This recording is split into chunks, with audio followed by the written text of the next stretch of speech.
Pessoas conhecidas na psicologia como bipolares são Rasmussen? Não, não necessariamente, até porque a psicologia acadêmica ela tem uma metodologia própria para classificar ou para hierarquizar, né, os graus de enfermidades mentais ou de distúrbios comportamentais que nada tem a ver com Rasmussen.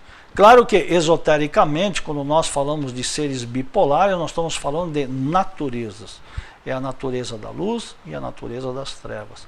Nós estamos falando do poder luminoso e estamos falando do poder trevoso.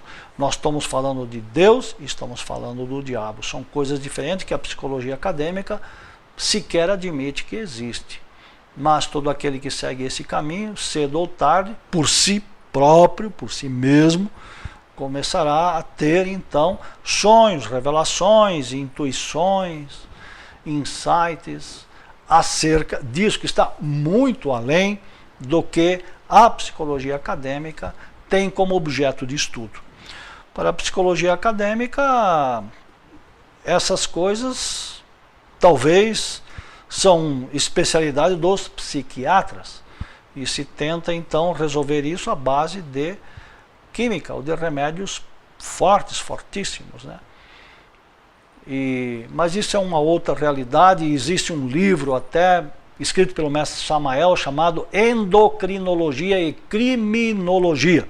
Esse é o livro que indicamos para esses que querem aprofundar o estudo e também a compreensão desse tipo de caso especificamente. Poderia detalhar mais sobre o fato de não ser toda a humanidade considerada Rasmussen? Bem, voltamos a repetir e enfatizar o que foi dito inicialmente. Rasmussen, de primeiro grau, de primeiro nível, é alguém que se dedica a praticar magia negra, não tendo corpo solar, não tendo forjado em nenhum momento, anteriormente, corpo solar.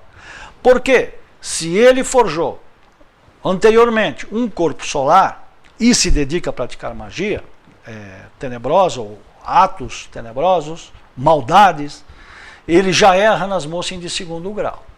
E esse chamado Rasmussen mortal é a pessoa comum e corrente. Por que ele é chamado de Rasmussen mortal?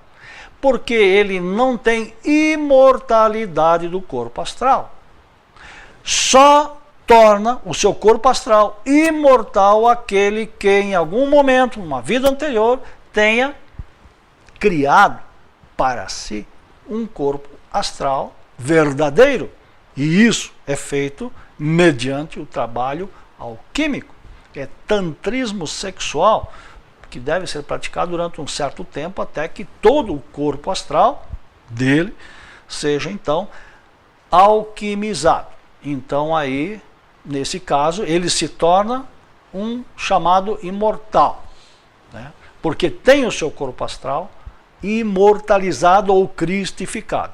Se esse então, ao se deixar cair ou a voltar a praticar maldades, ele vai acabar desenvolvendo então uma segunda polaridade que o torna mais pesado, mais denso, mais poderoso, com mais poder e, consequentemente, também para trabalhar sobre si, para dissolver essa natureza, necessita passar mais tempo no abismo.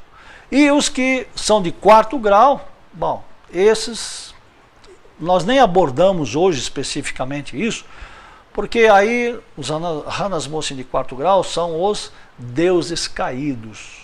E quando esses deuses, anjos ou arcanjos ou deuses, eles caem, às vezes passa-se a história inteira de uma raça humana até que eles consigam novamente levantar-se ou eliminar de si todos os elementos fatais que carrega dentro de si.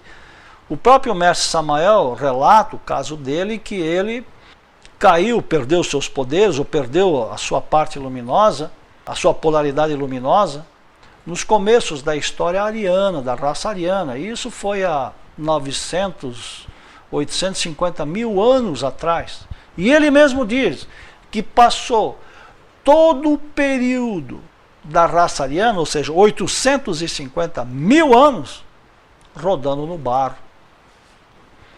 Avançava um pouco, voltava, subia mais um pouco, voltava, até que agora, nessa última encarnação, sim, ele conseguiu então alquimizar e dissolver toda a sua parte tenebrosa, e somente assim que ele percorreu as 3 montanhas, ou terminou o seu trabalho e recuperou um antigo grau, uma antiga posição que ele havia forjado para si ainda na raça lemuriana ou na terceira raça.